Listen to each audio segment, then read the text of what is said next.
আমাদেরকে সবচেয়ে ভালোবাসেন আমাদের রব আল্লাহ। সত্যিকারের ভালোবাসার ডেফিনেশনটা হচ্ছে যে আপনি নিঃস্বার্থভাবে কাউকে ভালোবাসেন।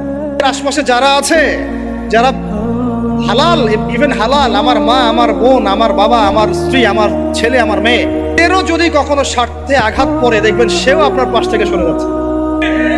এমন হয় নাই কখনো?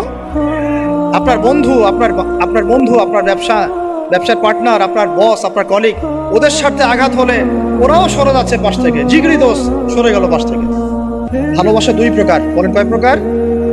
আমার সাথে বলেন, এখানে শেষ করে দিব 10টা মিনিট। ভালোবাসা কয় প্রকার? একটা হচ্ছে নিঃস্বার্থ ভালোবাসা। কি স্বার্থ? কোনো স্বার্থ নাই, স্বার্থভাবে ভালোবাসা। একটা হচ্ছে কোনো না কোনো স্বার্থ জড়িত আছে এমন ভালোবাসা। আপনার স্ত্রীর চাহিদাও যদি আপনি পূরণ করতে ব্যর্থ হন, দেখবেন স্ত্রীর সাথে আপনার গন্ডগোল লেগে যাচ্ছে, যদিও সে হালাল বৈধ। তাই না? এমন হয় না অনেক সময়?